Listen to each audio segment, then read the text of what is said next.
Wakanda, it lives within us and it is here forever.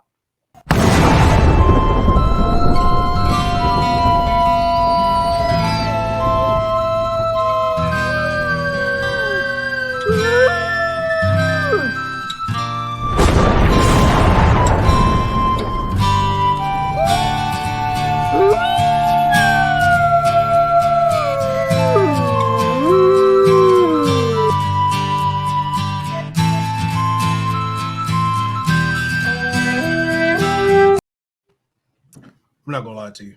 That was extremely hard. That was great. That was great. I love that. I appreciate that, man. Every time I play that intro, oh shit, I dropped my balls. There we go. That was great. Oh man, can't help it. I mean, look, both of reflex balls here, for boxing purposes. But no, man. Every time I play that intro, I'm just like, damn, I really love this. I'm so hyped. Oh, whoa, what was that? What you just show me? It's my grinder. Oh my gosh, with the OG Spider-Man. Come on, son. Beautiful. That is like the greatest spider. I swear to goodness. Now, look, as much as I love that Amazing Spider-Man spider, it's just something about Toby Spider. It's just yes. I don't. Sam Raimi, man, but that's not what we're here for. That's not why we're here. Wrong director.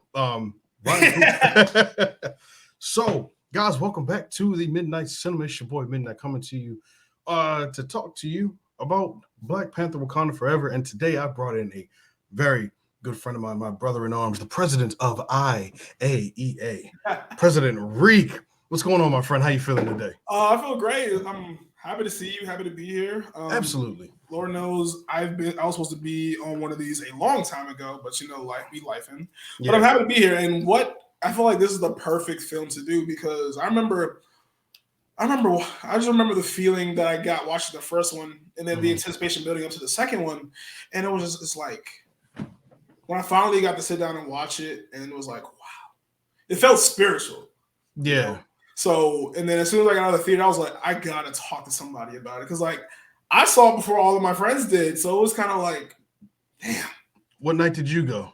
I saw it on Friday. Okay. All right. The only one of my friends that I saw was my boy Steph. You know Steph. Yeah.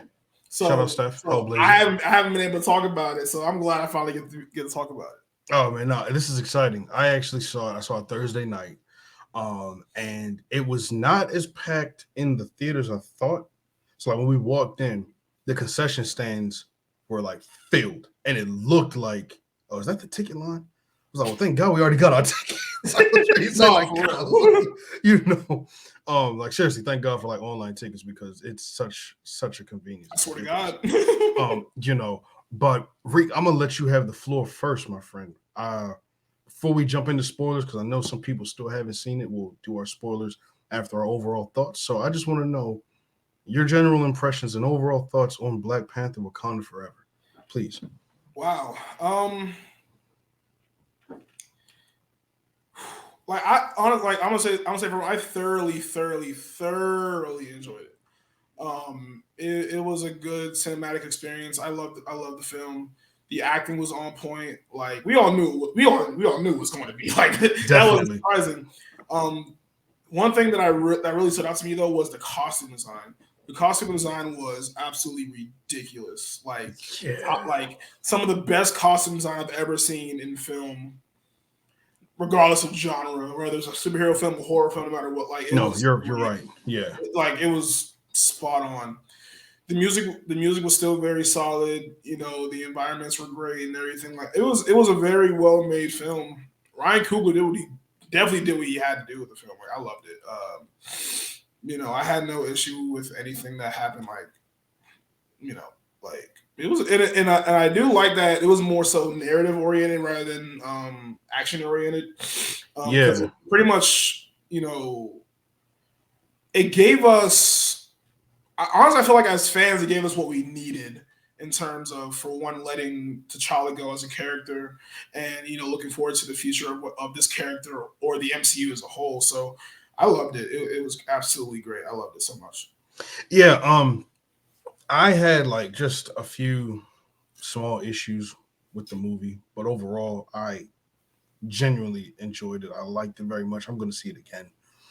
Yeah, I want to see it again. Honestly, yes. Yeah, because I don't see how. I've heard someone say today like this movie doesn't have rewatchability, and I'm just like, how do you? I disagree. Yeah, man. So like, there's been a lot on the internet.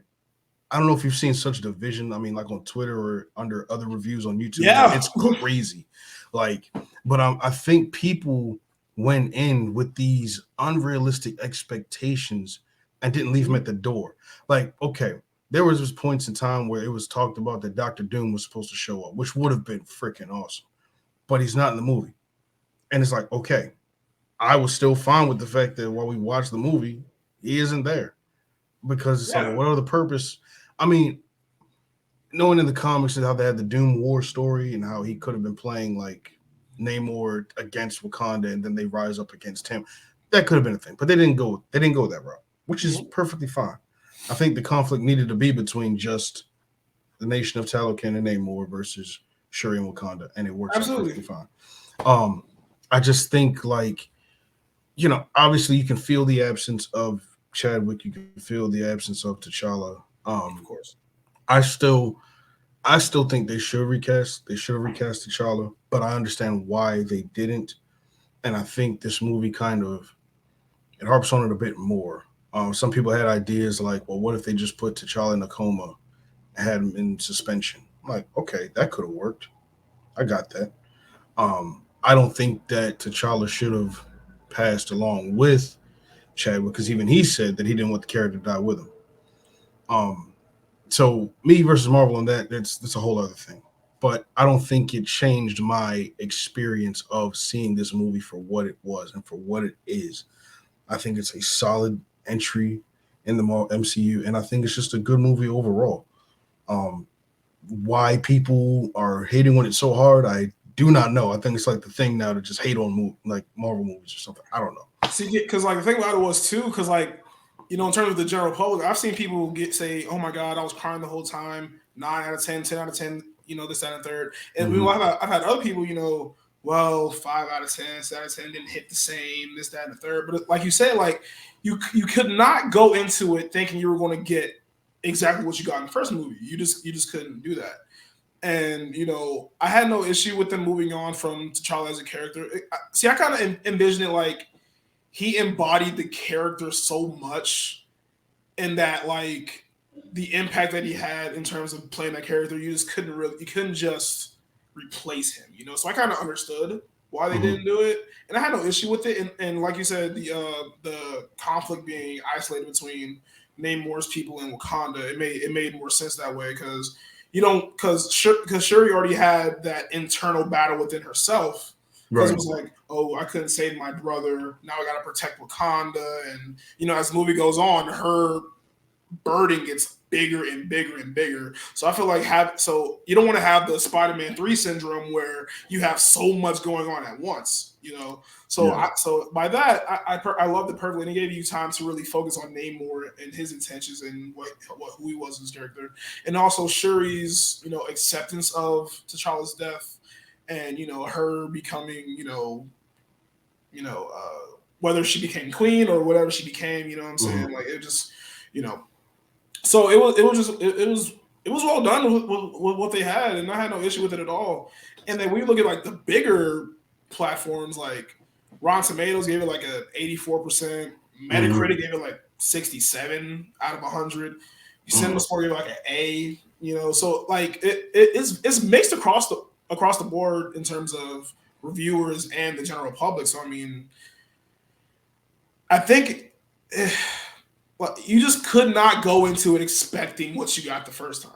That's where I think people went wrong when going to see this film for real. But I get that. Yeah. See, I think like for me because watching the Marvel shows growing up, we had Earth's Mightiest Heroes, you had Avengers Assemble, you even had I don't the next Avengers movie, the old Marvel animated movies that they had, like both Ultimate Avengers and Ultimate Avengers 2. Um, so and then reading the comics, I think like my whole thing is that T'Challa is so important overall. It's just like, I mean, I think he needs to still be here, in a way. Yeah, he still has to be here. I mean, the dude is a his intelligence, and that's one of the main things I harp on with him. His intelligence is on the level of a Reed Richards. Yes. Like, dude is great engineer, invents very well. Obviously, you know, in the first movie, I think they talked about how Shuri pretty much learned from him, but then she just took it a step further and was just like, dude, Right. how are you coming up with this? You know? And so I think that that's an aspect that I wanted to explore more. Obviously, Storm at some point in the future, that would be like, come on. That would be amazing. For like the black couple of the MC. Like, come on. Who doesn't want to see that? You know, yeah, come on. Like, so you know, for me, it's just I think also before we like dive further into the movie, I think people also need to be aware of what this movie had to carry. Like, yes, I remember where I was when Chadwick passed. Me too. Like I was, I was at, I think I was in Westminster. That was in Westminster Hall. I was definitely very drunk, and I got the notification on my phone. Just scrolled on Twitter, and all of a sudden it's like, yeah, Chadwick Boseman passed. I'm like, what? Yeah, I mean, and I just broke into tears, man. Like I've always liked him as an actor, whether he's Gale Sayers in The Express. He was kicking ass, man. Yeah, man. Get on up, Thurgood Marshall. Yes, he was kicking ass. Chadwick Boseman, man. Like the shit he was doing before he passed was like a lot of people only know him for Black Panther, which is sad. But if you look, you know, Ma Rainey's Black Bottom, the Five Bloods, even 21 Bridges, like he was doing 42. Great. Yes, he was doing a lot of great shit before he passed away. Excuse my language. Like he was awesome. Yeah, Chadwick Boseman was absolutely awesome. Like, and I mean, he was on his way to like just legendary status. Yes, he was on the way there. He was carving his own path, man, and it was, you know, I wish that we would be able to see that, like just that whole his path and like the choices that he would make. He was great, and you could never take your eyes off of him.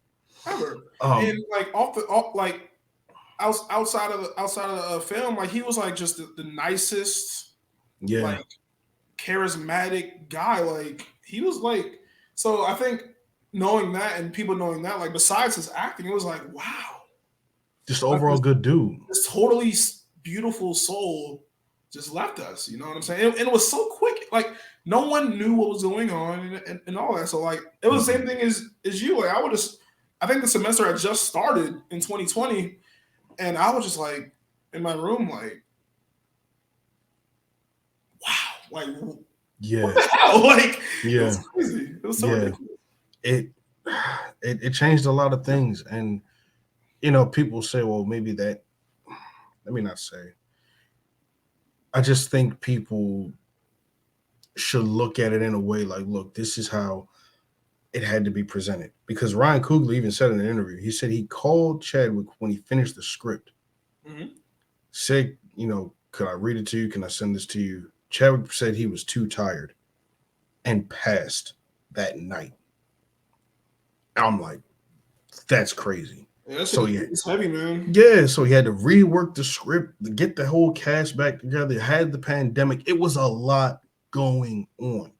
Right. So it's like, how about you go direct this movie? You go through all of that. That's what I'm saying. Like, you direct this movie. Like, you just Ryan Coogler made it in a way, probably made it in the best way anyone could have made it. Honestly, considering the circumstances and how hard it was, like, I commend him for this film and how he made it. It was great. Most definitely. I loved it. Like, Ryan Coogler deserves an award for that. Like, I mean, listen, just for that, you know? I tell you what, awards will be coming for this movie. I'm thinking like, you know, definitely the score was great.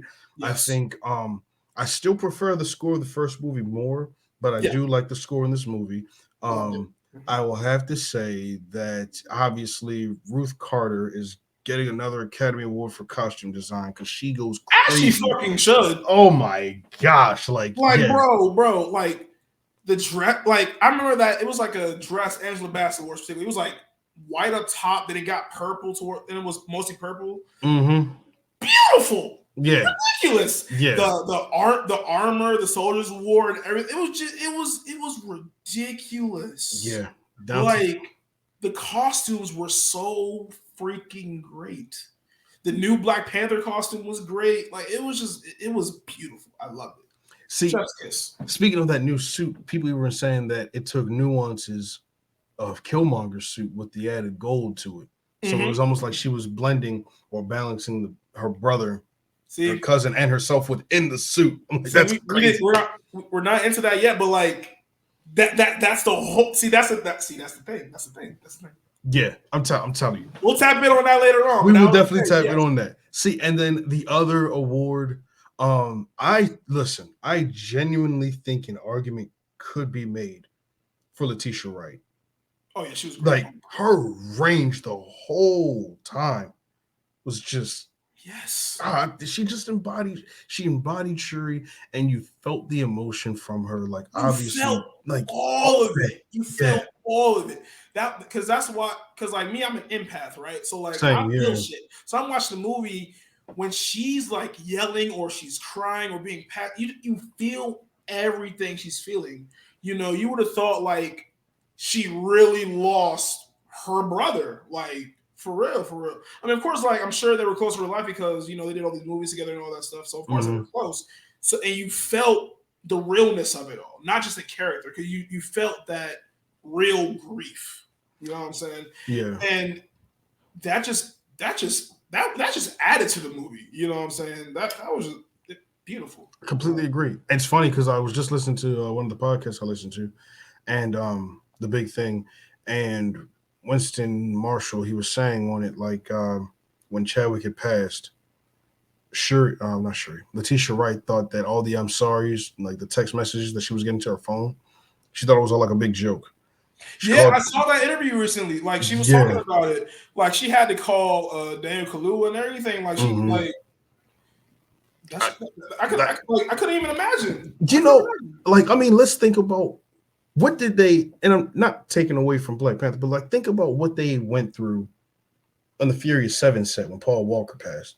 Yeah, I mean, like, what do you do in that moment? I don't even know if was the movie still filming at that time when it happened. Yeah, because I think like in the some of the closing scenes or like some of the scenes towards the end where it was like really really dark and you knew Brian, it was Brian. Apparently, like it was like his brothers playing him instead of Paul Walker. Like they had to like fix that. Like they had to like redo a lot of things like very late because. So like as an actor, I couldn't imagine. Yeah, I couldn't imagine. No. I could not imagine. And especially someone you've been doing movies like this is a franchise that's been running since 2002, something like that. Mm-hmm. So for someone you've known and worked with that closely for that long, just gone like that I couldn't imagine. I'm telling you. And see, speaking of power and emotion, that other award, Angela, Best Supporting Actress. Come on. Like, Angela, oh my Lord. Yeah. My queen. Oh, yes. Oh my God. Her, just not even just the two monologues. She commanded the screen. Exactly. And it was just, God. I heard someone say on another podcast how they felt like they disliked the movie. But he also said he felt like his expectations were probably way too high. And I'm like, yeah, I think they were. Yeah. He said that, the two monologues that everybody's talking about, he's like, well, that was marketed in the trailer, so it doesn't really. I'm like, you got one line from each monologue in the trailer. You didn't see the whole thing. So you can't just sit here and be like, well, they marketed it in the trailer, so it doesn't really have that same power. I'm like, how can you say that? How can you say the way, listen, just watching how she tore Okoye down in that. Oh my God, no. Dog. That was my favorite scene in the movie, bro. She ripped Shoy to shreds, man. Yeah. Oh my gosh. Like you could hear a pin drop in the theater, man. Mm-hmm. It was dead silent. I mean, like she lost, and you get where she's coming from. Yeah. She lost her husband. You couldn't even be upset. Yeah, lost her son. Now you telling me that I might have lost my daughter? Have I not given everything and you were supposed to be the one to hold on to that? How can I trust you now after something like this? Like I told you not to. I told you not to have her involved, and you took her anyways. I trusted you. That was that.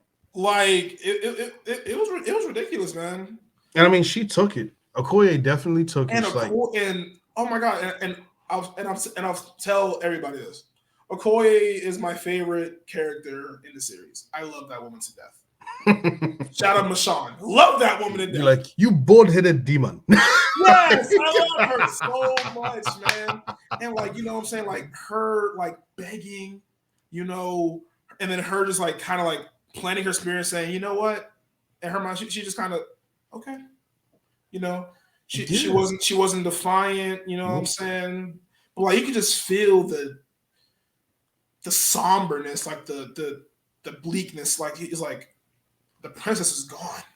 You know, it was heavy. It was heavy, man. That, and then like with even noticing it's almost like in not any other movie, but Ryan Coogler could have easily had her turn against the kingdom just because, like, so you're stripping me of my time. But that's not her. She's always loyal to Wakanda. Like, and she said it in the first movie. Her husband's in prison, and she's still loyal to the queen.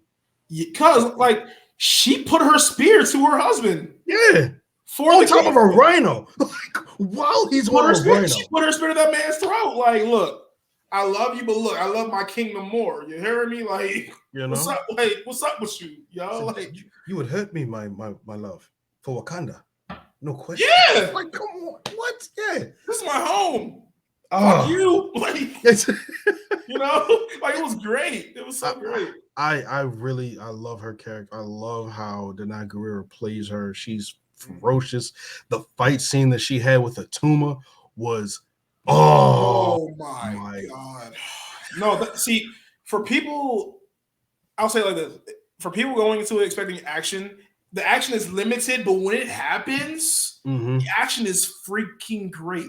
Like the fight on the bridge, beautiful. Honestly, was that the best in the movie? To me, it was. I loved it so much. That might be my favorite too, personally. That was my favorite fight scene in the entire movie. I loved it. Okoye was holding her own, you know what I'm saying? And like the 2 minutes, they did it respectfully. You know, it wasn't, she fell. He gave her shit back. Like, let's go, let's fight. Let's go. Exactly. That's what made it hard. So I was like, okay, we love respect. Hell yeah. He said it's a gentleman's game. Like, let's keep it going. You know, but look, we're gonna play fair. I'm not gonna kick you while you're down. Get your weapon. Let's keep it going. Come on. And listen, when I texted you, man, like the headdress that he had, the skull of a hammerhead shark. Yo, dog, like that's how you know how badass Talokan is. I'll say it like this, man. I knew nothing of Namor going in. Really? I knew nothing of him. All I knew was he was the main. Because I'll admit, I'm not the biggest. Like, I'm a comic book fan, but I never had access to comics growing up, so I don't know a lot of things in depth. Most of what I know comes from the films. I'll admit that. So I knew nothing about Namor. But I remember when his introduction, even though it was so simple, you just felt how much of a threat he was. Shuri and the Queen on the beach, they're just talking like, the time for mourning is over. They're about to burn the clothes, this, that, and the third. And he just rises up out the water, goes up to him. You know what I'm saying? Like, you just felt like something out of the Jaws. Yeah. You're like, who the fuck is this guy? You know what I'm saying? He just, he just starts talking. You know what I'm saying? Tells him his intentions or whatever. Look, he was like, whenever you make your choice, below this, I'll be right there. You feel me? And then you also think like, how the hell did he get into Wakanda? Right. Like, you slipped past all those defenses. That's what I was like. The most secure empire on the planet. You just willy-nilly just walked into. Most secure till that point. Because then it's like up until that point, yes. Right. Because then when you get to Talokan, it's like, oh, there's no easy way to get down there. First off, like, first off, we got to go back just a little bit. We got to talk about that scene on the boat. Oh my, no, because the thing that was so cool about that for me was the siren song. Yes. Oh I thought that was so badass. Because and also like the scene where they were just where the parts where they were just walking off the boat, it reminded me of The Happening. And that's what I was thinking. I was like, what is going on here? And then you see them in the water, and then I remember they went down to find the vibranium, that big machine or whatever. Yeah. And you just don't know what's happening at first. You see the little phantom jellyfish thing, and the two people that went down, they just disappear, stop talking, lose contact, and I'm just like, I'm in the theater like, what? This is getting scary. Yeah, I'm like, this shit getting real. Like, what's going on here? You know what I'm saying? Right? And you hear the song, soldiers is walking off the boat, this, that, and the third. It was a great introduction to the people of Talokan. Like, it was great. Like, oh, definitely. Like, I loved how and I like how you mentioned The Happening. What I thought of was which Pirates of the Caribbean movie was it with My Jolly Sailor Bold? I don't know if it was the third one, or I don't think it was Stranger Tide. I mean, it might have been Stranger Tides, actually. I think that might have been Stranger Tides.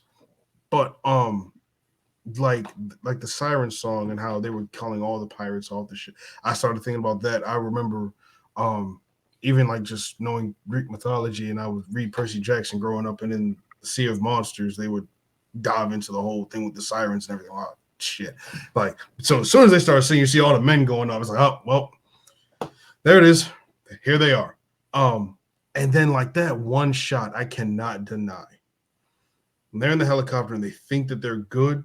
Yes. And Namor just comes out and just swings the chopper around, throws it in the water, and you just see like this floating silhouette. You're like, who is this? I was like, is that him? That's him. Like, that's Namor. Like it was just like, he's like that. Oh, yeah. He's this badass. Dude. You know what I'm saying? It was so freaking cool. But the thing that kind of shocked me more than anything, it was like, there's vibranium outside of Wakanda. Right. You know, and then you go see the scene with Ross, the CIA, and everyone, they think Wakanda was responsible for the attack. And, you got that going on. Then you got Ross and I think it was his ex-wife or something. Yeah. And it Valentine de Fontaine. Yeah. There was a few different things going on that made you kind of think like, is Wakanda about to fall? And they get to the scene where they're at the United Nations. Queen Ramonda has to answer for it and all that stuff. Mm-hmm. You got the scene where the little research facility or whatever got attacked. You thinking, they're about to get the vibranium, they're about to do this, that, and the third. Mm-hmm. And then a queen come out with this shit. And I'm like, oh my goodness. Like, I was in the theater going ape shit. I was so hot. That shit had me lit. I was like, hell yeah. The press took up arms with those of Wakanda, the Dora Milaje. Like, I felt that, man. Like, I tell you what, there was the part where she's giving that speech to the UN, and it's like, notice how in real life, when they have those meetings, it's almost like one big game of chess. Mm-hmm. Like, do you watch House of the Dragon? I don't. You haven't? Okay. I'm going to tell you this. Mm-hmm. Like, have you seen Game of Thrones, though? Parts of it. I never had access to watch it like when it was on, so I never watched much of it. No. I got you. Okay. So it's like just those political games because they play those a lot in House of the Dragon and Game of Thrones, but the political games that are at play and the fact that you have all these other nations that are threatening Wakanda, and it's like and I love what Ross, where he's coming from, because he's seen Wakanda. He's like, you guys have no idea. That's what I'm saying. What you'd be dealing with now. All of a sudden, you have another secret empire with probably limitless things maybe from ancient days. I mean, the fact that, listen, Namor has a throne that is made out of the jaw of a megalodon. Right. I say, come on now. So I just think that I love the fact that he touches on the whole globalization aspect and the colonization aspect of how people feel like they see something in one nation and all of a sudden they just think they need to have claim to it. Kind of like how back in the day, how it was with certain, European settlers would come from different nations and just say, well, we see that you have this, so we're just going to take this and we're going to take that and we're going to take this. And that was the other thing that I loved about Namor's background story, was that he witnessed those things happening in 1537, and he approaches the beach and he sees all these settlers coming in, just like the Spaniards pretty much taking out the Aztecs at the time. I was like, whoa, man. I thought his origin story scene was so badass. I remember when he was about to go bury his mom or whatever, and like you said, they saw the Spaniards, doing what they were doing or whatever, and he calls bro the son of Satan and goes, the boy of no love. And I remember the scene. I remember when it cut back to the present time, and Namor just kind of smiled, just like. I was like, this nigga is crazy. He's crazy. I was like, this guy is a badass. Does not care. I just saw it on him. I just saw it, and I'm like, I like this guy. Oh yeah, listen. The thing with Namor, and I've wanted to see Namor for so long, and people were already upset about the fact that they changed his whole origin, because I think initially he's like a Greek origin, because Atlantis really falls more under the Greek mythology. So they're upset about that, switched it up, made it Mayan, Aztec, culture based, which I'm like, all right, cool, that's badass. Like, listen, when we talk about the costumes, their garb and everything that they had on and the art that they had, I'm like, this is beautiful. Yeah. So I didn't mind that. And I just like Namor. It's been so long. I'm just so glad we finally got him, because I know Universal had the rights to him at first. They had the rights to him and Hulk. So I'm thinking, man, are we going to get? It seemed impossible that we were going to get him at any point in time. And they finally announced that we'll have him. I'm like, bet. Now we get to see this. I remember as soon as the movie ended, I'm like, I need a Namor solo film right now. I'm like, I need it immediately. Oh, what happened? Oh, hold on. I'm coming in, bro. Yeah. Oh, I was like, what happened? What happened? It's all good. I was terrified. Yeah, no, you're all good, my friend. It's just, I think I really enjoyed his addition. Yes, I loved it. That Tenoch Huerta did a phenomenal job. Expertly done. Done. Because like when you texted me and he said, when he gave Shuri the mother's bracelet. His mother's bracelet. Dog. Let's pretty much burn down the world together. He was like, let's burn the world together. And I was like, you can look at Shuri and think, she's considering it. She was thinking about it. She was like, she's angry because it's like, when you're in that state, and he called her while she was vulnerable. And I think that was the other thing that makes her character in this movie so much stronger, is that even in that vulnerable moment where it's like, you're not wrong. We could do this. But at the same time, just like how you're thinking of your people, I got to think about my people. Because that would be a very selfish decision on her, which means that if they decided to do that, the whole world is going to go to war with them and come for all of their materials. Now, that's not saying that the world couldn't lose. Probably could, because of the advancements of their technology. But think about the amount of loss that would come with that. Right. And so she obviously played it smart. I want to pose a question to you, something I've heard from someone the other day. Okay. On a review I was looking at. Actually, it was this morning. So I feel like this guy's crazy. He said, and I've been following him for years, John Campia.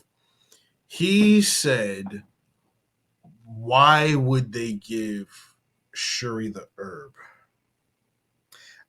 I'm gonna continue. I'm gonna continue. So why would they give? Why would I give Shuri the herb when you had Nakia that's standing right there who infiltrated and hunted down and tracked them, and she's this notable warrior.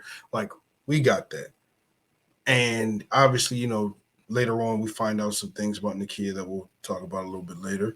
Mm-hmm. That she has to protect herself. She still went. Like, if you watch the movie, there's an obvious reason for that. That's what I'm saying. So I'm just kind of like, how is it that? And I feel like, who else was it going to be? Right, because the whole conflict, considering the circumstances, who else was it going to be? Right. I mean, because for me initially, I'm thinking Okoye or M'Baku. Those were my initial picks. But then when you see the movie, it's like, well, no, it has to be.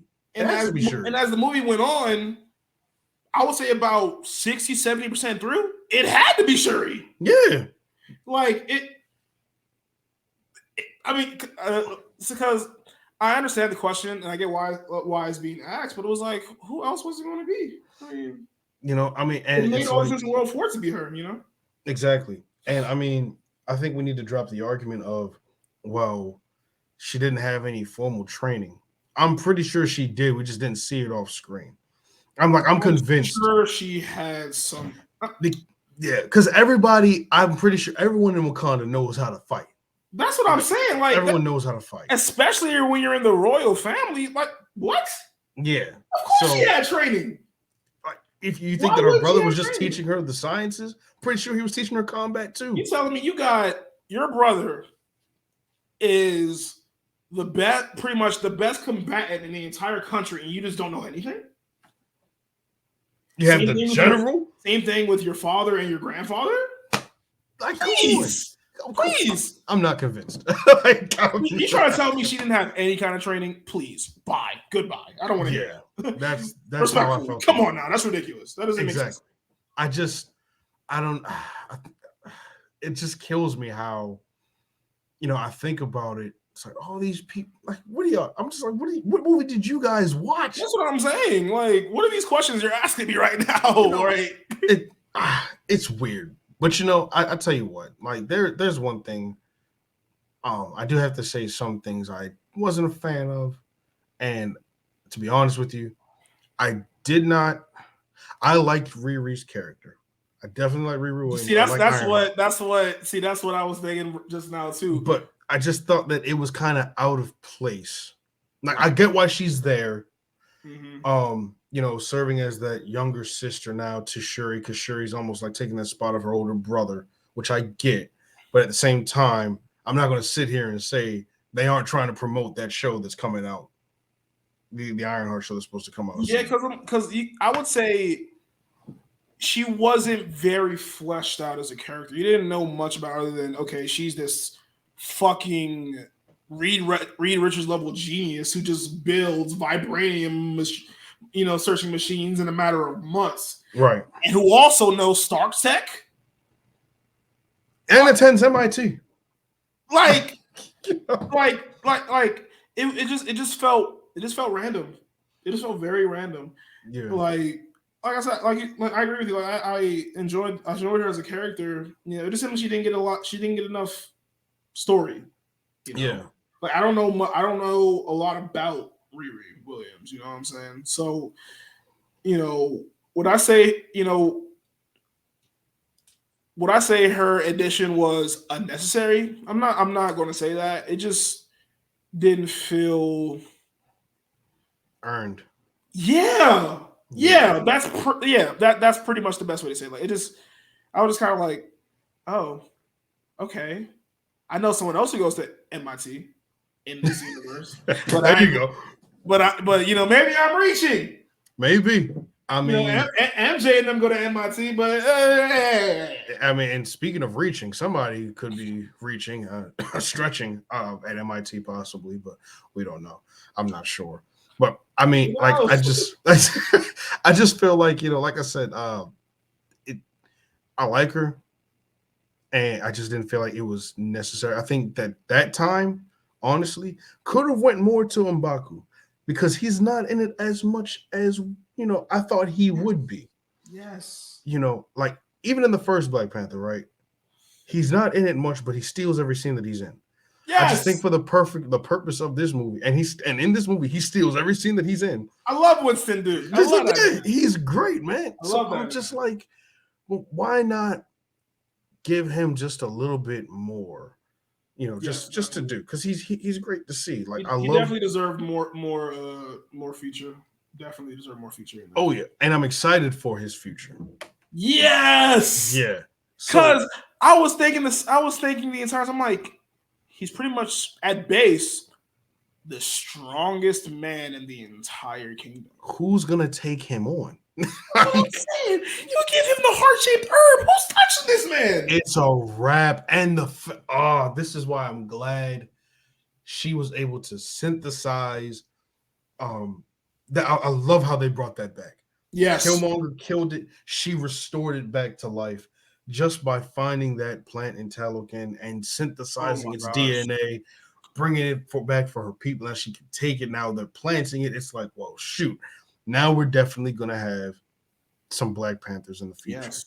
Which And speaking of I remember when the movie first started, and like she was so frantic, and she was trying so hard, she just couldn't figure out what was missing. mhm. You know, and you just go straight into the tribute and the funeral, and it was like, wow, she was really trying to save this man. And then when you get to the point where she finally did, it was like, damn, if only she had that, she could have really saved this man. In storyline, you know what I'm saying? So, and I'm Mhm. glad they didn't just abandon that, because that would have been a massive plot hole. So I'm so glad they went back to that, because you know what I'm saying, you can't just go on without the heart shaped herb. No, you can't. Which is You just, another gripe I do have. mhm. I know why they said, I know why they went with the illness, but the heart-shaped herbs still can cure and deal with any illness. So it's like, well, how bad of an illness was it? Just from a logical perspective, how bad was it that the heart-shaped herb couldn't do its job? And then how does that affect Wakanda as a whole from now on? because because I think like in the last, of course, in the last movie, Killmonger destroyed everything. Mm-hmm. It didn't grow naturally or whatever, and you needed something powerful enough to synthesize it, and she just didn't, and Shuri just didn't have it. So it was just kind of like, even though what you're saying is true, technically she would have had no way of saving him at the time, Yeah. because she couldn't synthesize the herb until over a whole year later when she needed it. So, But even still, like I get what you're saying. It's mhm. just because like at the end of the first one, well, not at the end, but like before it concludes, they give him the last heart shaped herb. So I mean, there was a theory, like I said earlier, about the whole coma and suspension thing. If they wanted to bring him back, I even thought of if they wanted to bring in the multiverse, they had it at their disposal. Even though I think it would have been too much for this movie to Oh just yeah, bring that in. hell yeah. Right? It'd have been too much. I It would was almost 3 hours in. exactly. You know, 2 hours 41 minutes. Like, look, boom, it's right there you on still screen. couldn't fit it in that bitch. Like, bro. Exactly. It's too much.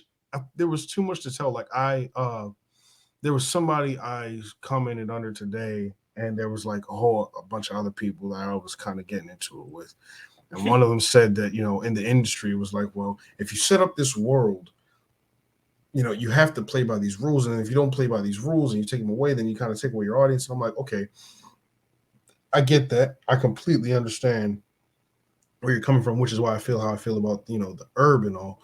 But I think like because of everything else that takes place, I can overlook it just a little bit. I can overlook it just a little bit because I feel like there's so much more good that this movie does that needs to be focused on more. Like those relationships between the mother and daughter, the themes of dealing with grief and loss, and um, how you remember those who have gone on before you and keep their legacy going. Mhm. I think that those are all very powerful themes that he weaves into this with the tribute to Chadwick. Like it's a beautiful movie, as you said. It's definitely beautiful. I don't think that this will get a Best Picture nomination. No. But any other award that it gets nominated for, I 100% support. Of course. Like I honestly I can't stop thinking about just Namor, Angela Bassett's performance, and Letitia Wright's performance. I think they were just incredible the whole way through. It was so crazy because I remember like the one scene that kind of just made me stop like in my tracks. Like I remember when I remember like when because it was crazy because I remember like they captured Shuri, then he ended up showing her the underwater kingdom to Loki, and it was beautiful. I love that scene. Yeah, the music was great, the setting was great. It was beautiful. I love the way Loki looks and everything like that. And Riri's back in the little holding place or whatever, and Queen Ramona gets Mikael and was like, "Look, by any means necessary, get my daughter right now." So she goes down there, shoots Shorty, one of the underwater, soldiers or whatever, kills her, and and takes Shuri and them and goes, and meanwhile Namor's like, okay, I can trust her to not, you could tell that Namor trusted Shuri to an extent. And I remember when they escaped, and then Namor came, found her, and was like, "What happened to you?" I remember just like, shit's about to go fuck down, bro. Yeah. I was just because I'm like, in his mind, it's like, oh my god, they got set up.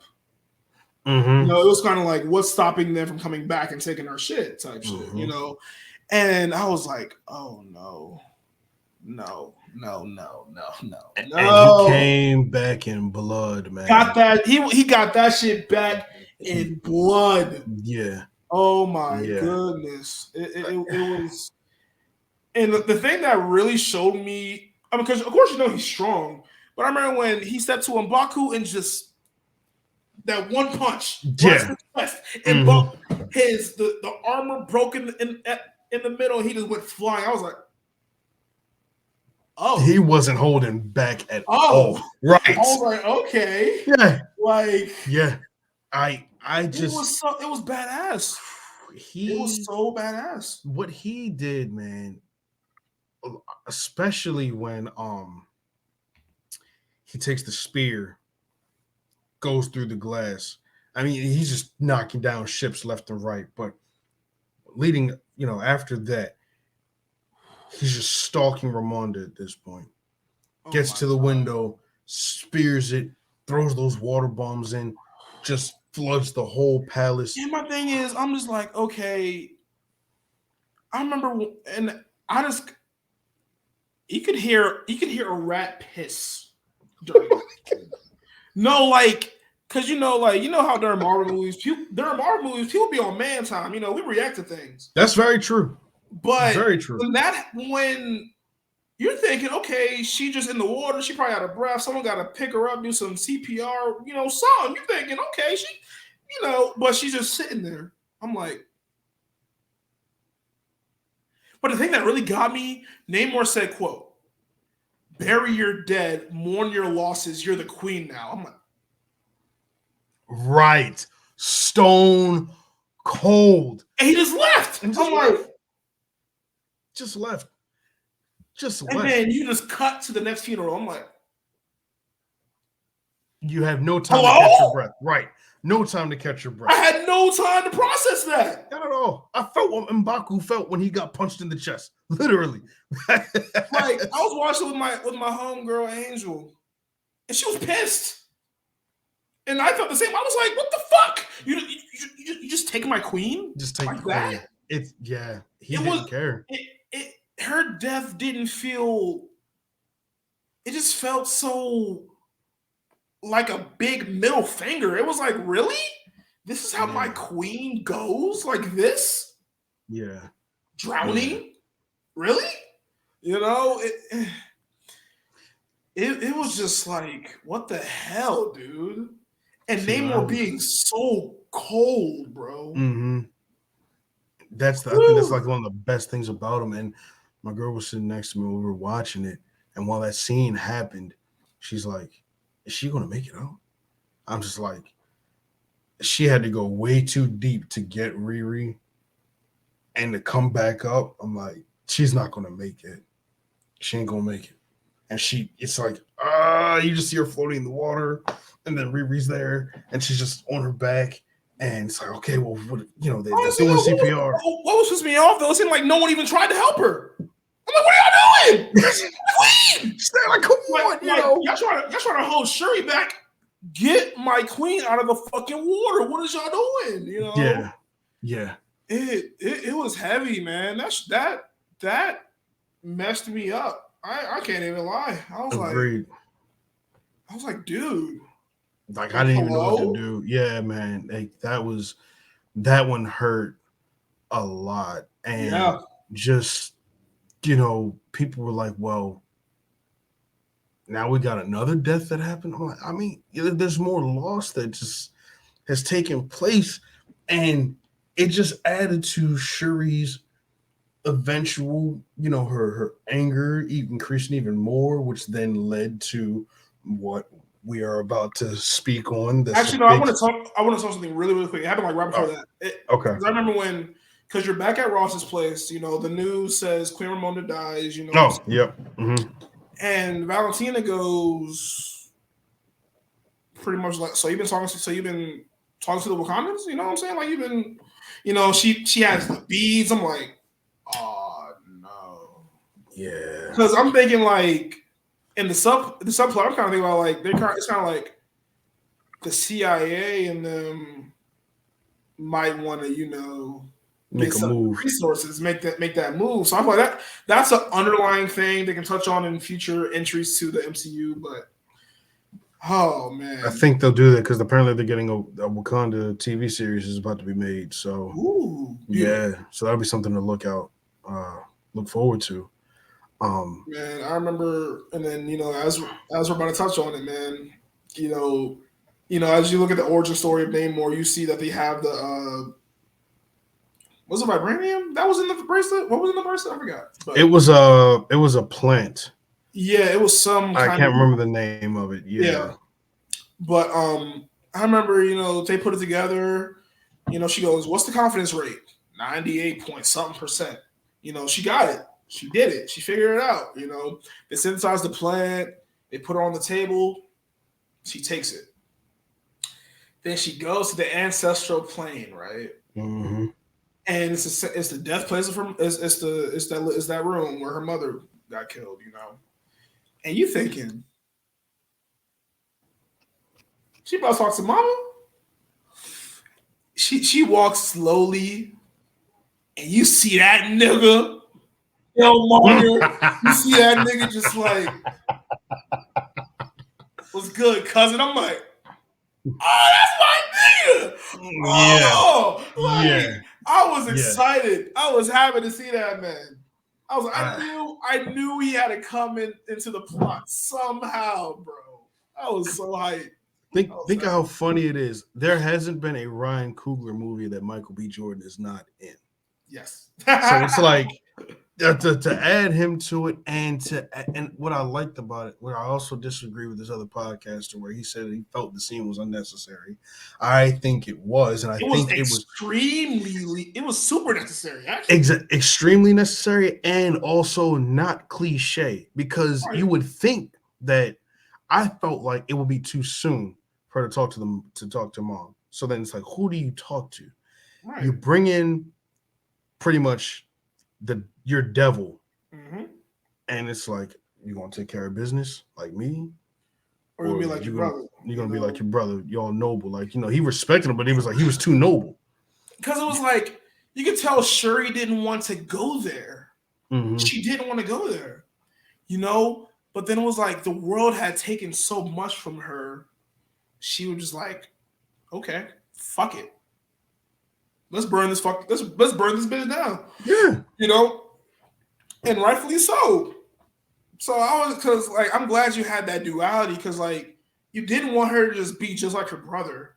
You had to have a different dynamic in there, and that's why I love it so much. Because if she had just taken the noble approach, just that and the third, it just would have been Probably the same, the same thing. Yeah.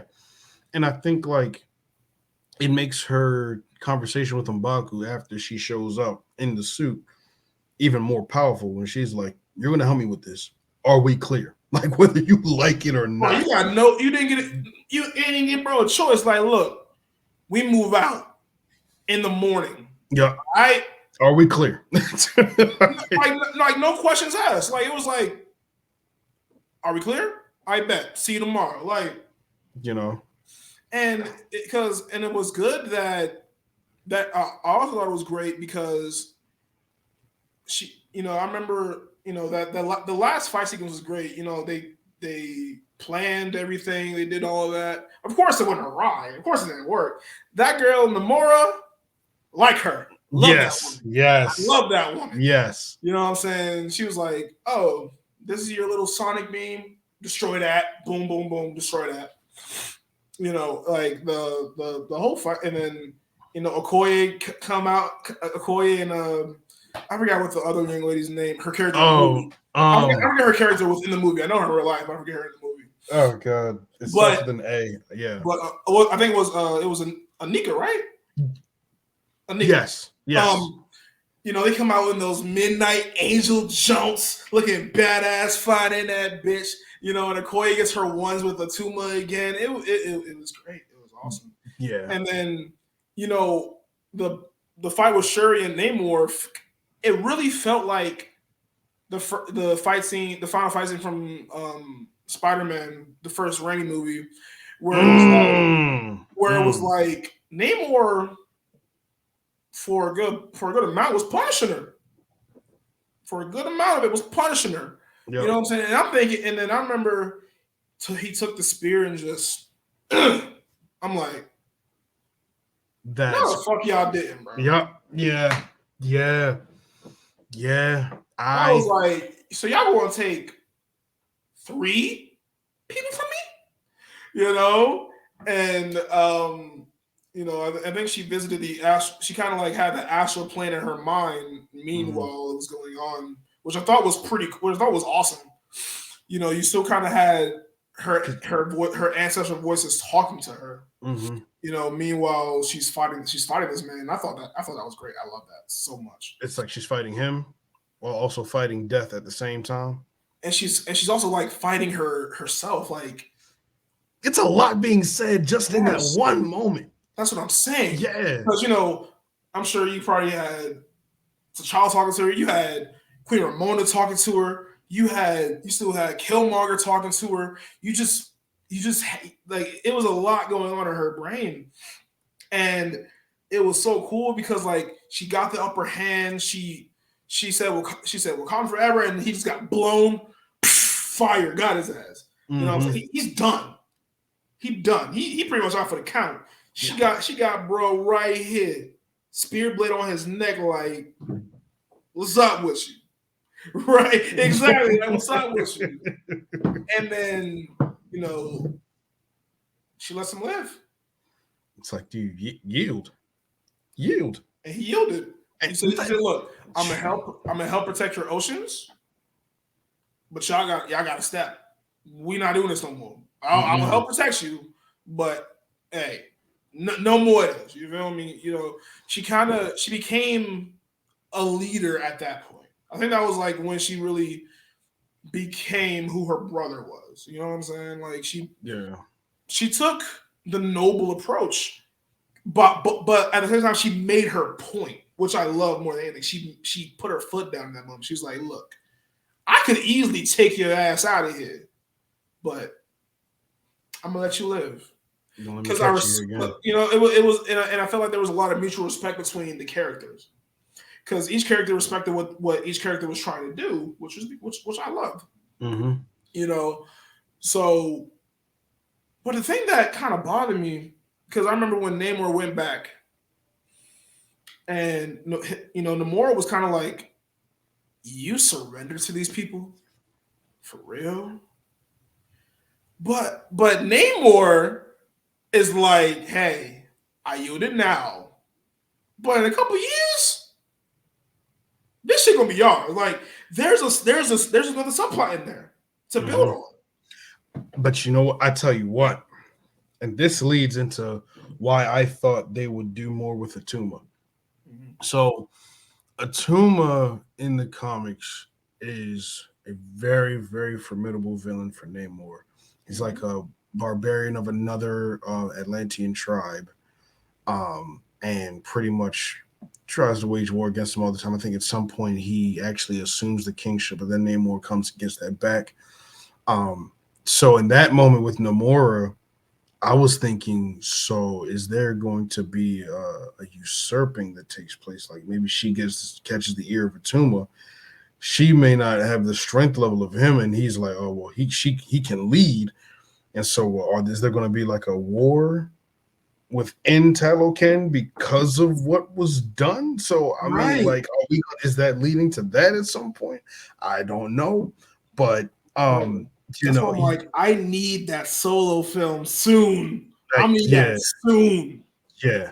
And I think with that solo film, they'll explore even more of the culture. They'll explore, more of Talocan. I think by that point too, because the other, just two more quick things that I wasn't a fan of. I do have to say, I got to get this out the way. I wasn't a fan of the Mega Man suit that Riri put on at the end. Okay. Oh my gosh, I hated it. Oh, I'm gonna be real, because I remember seeing the first screenshot. I was like, "There's no way that's the final suit, bro." Yeah, nah. It was so cartoony. It didn't fit. It looked like an anime, like something that you would see in like Digimon. Mega Man. It didn't fit. Yeah, and then just like. Is there? I don't know how else you could have spun that or made it look better, but it just didn't work. Make it look sleeker. I don't know. I mean, like that was me. Then the other thing, I thought that oh shoot, with Talocan, it was I know it's underwater, but I think that once Avatar: The Way of Water comes out, maybe Marvel will be able, and when they do the Namor movie, maybe Marvel will be able to like pick some things from that to make their underwater world look more lively, and not as dark. Because even in Aquaman, like they're deep underwater, but you can still see the brightness and the liveliness of the world. Like there's points in times where when Namor says he was able to bring light to his people, like yeah, he did.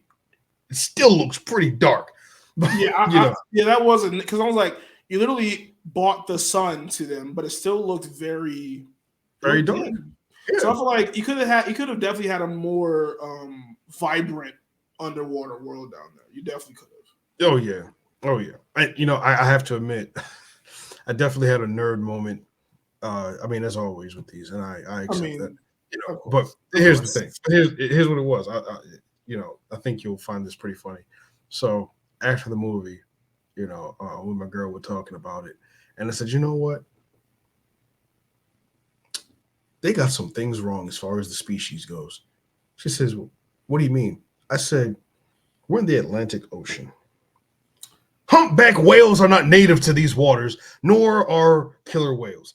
Please correct this. It's funny as hell, because I was thinking the same thing, and I was trying to keep it like, okay, it's a movie. I'm gonna let it be. Because I agree with you. I that is so funny. That was a very you thing to say, and that is hilarious, because I was thinking the same thing. I was like, they don't have those here. No, not in the Atlantic Ocean. I'm like, okay, maybe you could have got a blue whale. You could have even pulled maybe a beluga. I would have just liked to see more sharks, bringing more great whites. Yeah, I feel like for that, you going into war, you going to attack Wakanda, you gotta come in there with that shit. Yeah, like if they brought in a sperm whale or a colossal giant yeah, that'd have been a problem. Yeah, so you could have definitely added to the arsenal of Namor and his people. You definitely could Of course. I also think that's probably why they wanted to separate themselves a little bit from Aquaman. But I'm like, the ocean doesn't care. It has what it has. That's So what I'm saying. Like it's not like you're copying Aquaman. It's the exactly. ocean. It's the ocean. So many Please. different creatures you could bring about. You could have easily had a scene with a megalodon if you wanted to. Like just imagine that's his throne, but imagine Namor just like pulling up on this giant prehistoric shark. Yes. What are you doing with that? Like, come on, son. No. I do have to say, like, we'll wrap up in a bit here. Just I like I said, I enjoyed this movie, top to bottom. Small nitpicks here and there, but I don't think that it's a movie that should not have been made. This movie was going to be made anyway. Of course it was. I still, I still say T'Challa should be recasted, but it won't be now. I think it'll be obviously later on. And Shuri, I don't see her being Black Panther forever. I think just for this movie, it was a part of her growth, assuming this mantle because her people needed it. They needed a symbol in this time of need. And eventually in the third one, I'm pretty sure, that'll be passed on to whomever, maybe M'Baku. I think it might go to M'Baku, honestly. Because I remember when they had, you were at the little challenge place where they, where they do the challenges at and all that. Mm-hmm. I'm thinking, okay, who's sure about to brawl? That's what I was thinking. And then M'Baku goes, Shuri will not be here. I'm here to challenge for the throne. I'm like, the throne? Okay, hell yeah. Like, I remember thinking, like, because me and Bryce was talking about it, like, just make him the guy. That's it. Just make him the guy. He's the strongest motherfucker out here. No one will be able to mess. No. Even that base, he giving everyone the fits at base. Oh, of course. Not to mention with the heart shaped fruit. If he without the herb, he's already strong as hell. You give him the herb, he's unstoppable. Oh yeah, that man is the Paul Bunyan of Wakanda. Like, seriously, at that point. And people did the thing. I almost got violent during in the theater during the movie. I almost got physically violent. Oh jeez, what happened? Because you know how Marvel movies are. Why the hell are you leaving? Yeah. I was getting so mad. I'm like, sit the fuck down. I like that. What did you think about that mid-credit scene, by the way? Oh wow. So I remember I was like, okay, Shuri ended up going to Haiti, taking up Nakai's offer. Okay, cool. And, because you had to have, because I thought it was going to be, the morning time is over, burn the shit, maybe one more tribute to Chadwick, which you did get, and maybe a nod to something in the future. I didn't think anything of it. And I remember she's coming, Nakai come out with this little boy. Who's bro? And then as soon as I saw him, it just, I was like, no, it ain't. I'm like, no, she didn't. No, they fucking didn't. Oh my God. And, she goes, this is your nephew. And then you go back, you're like, oh, that's why she didn't go to the funeral and all that stuff. Yeah. Because she was like, she went to Okoye. She was like, she was talking to the queen. She talked to Okoye about it. She's like, I was afraid to come back. This, that, and third. I'm like, you still could have came. And my mind, like, you still could have went. Yeah. But I think it was too much for her at that time. She said she made her peace. Yeah. Of course. So when she explained, everyone knew, but Shuri. The queen knew, you know what I'm saying? T'Challa knew. I was like, damn, you just kept her in the dark, And they were just like, we thought it was best for him to grow up here, she told him his name, and then Nakai goes, no, I think Shuri starts talking in the native tongue, was like, who are you? Or what's your name? And then he goes, I'm Prince T'Challa. I was like, yeah. Yeah. I was like, damn. Damn. I was like, damn, what the fuck y'all did it? Yeah, You know? they went there, man. I just I can't believe they went there. It was beautiful. The Rihanna, listen, I was listening to Lift Oh, Me Up. Rihanna sung her ass off. Oh my god. Oh my god, what?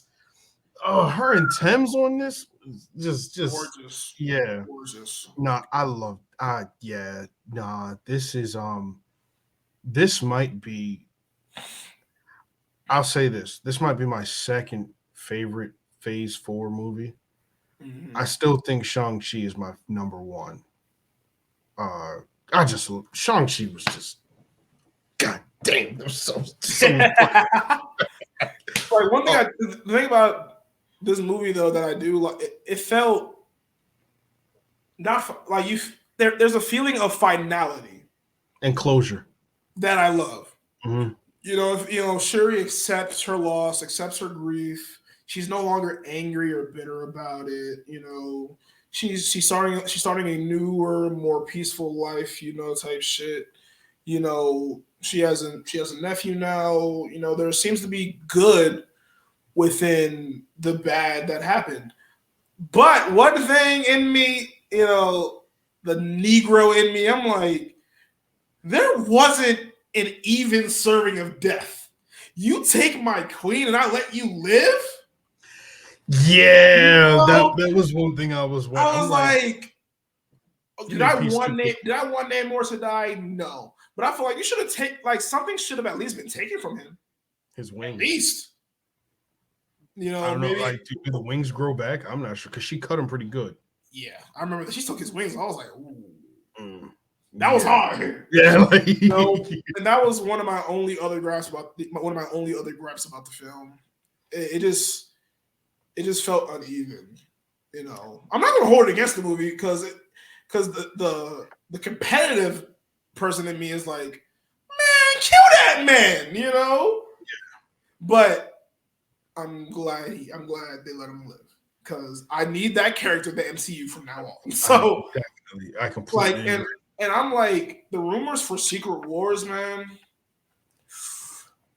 I'm excited for that. You got to tell me off camera. Oh shoot! I got you, but I'm excited for the Kang Dynasty and Secret Wars. I'm excited for those. Oh, definitely. And I love how they say, Angela Bassett says early in the movie, death is not the end. And clearly it's not like this is, they're gone, but their passings now are planting seeds for new beginnings. Right. And that is where we are. I mean, it's Wakanda forever.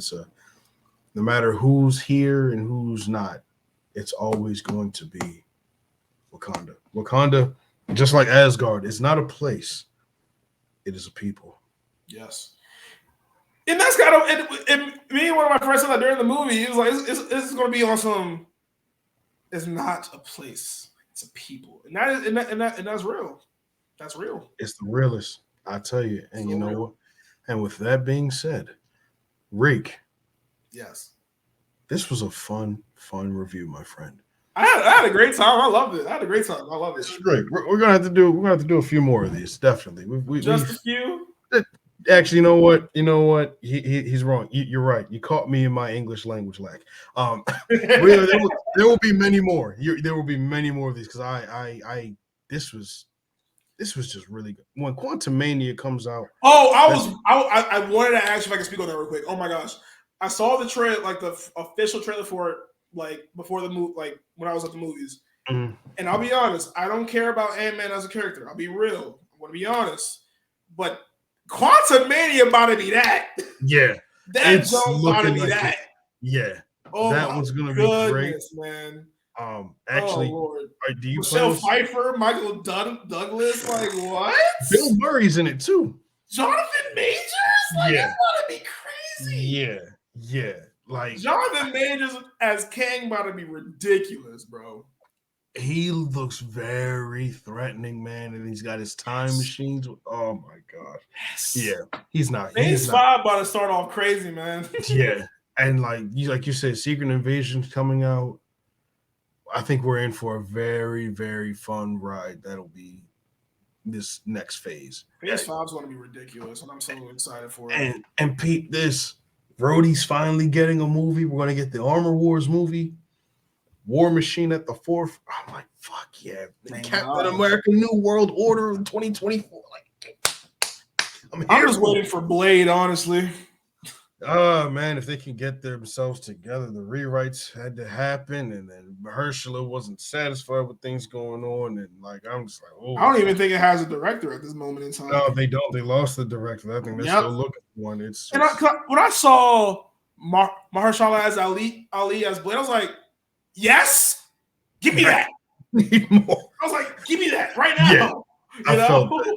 I mean, he looks like when you see the picture. I don't know if you saw the Photoshop picture with him with the shades on and the all black. I'm like, oh, that is badass. Yeah. Then you still got the Marvels. You got Guardians of the Galaxy 3 coming out. You got Thunderbolts in 2024. So that's gonna be great. Yeah. Phase 5 is gonna be shaping up. A hell of phase. Yes. I just wonder because and I'm guessing that means we're not going to get Secret Wars now for a long time, for a couple of years, which is okay. Because I know you gotta, but either way, being a Marvel fan right now for the next 5 to 7 or 10 years is going to be great.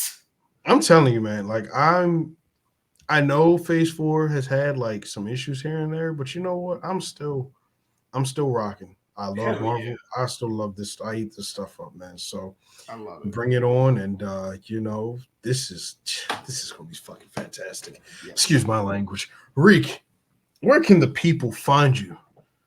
You can find me on Instagram at President Rique. No, that's my Twitter handle. Excuse me. You can find me. My Instagram handle is riquesensei. Which he is. And that's pretty much. I don't really do much other than take pictures. And you can find me on Instagram. Also, my photography page at riquesarchives, which he's excellent at. Ladies and gentlemen, you have to see this man's. He is a future cinematographer. You may see him in Black Panther 3. Just catch him. Hell, honestly, man, I want to be like you. I've always wanted to be like a movie critic, man, or a reviewer. I've always wanted to do that. That's something that I've always wanted to do. I love films. You know what? Then you know what, Rique? Then, like I said, we're going to do many more. We're going to team up on a lot more. Not even just.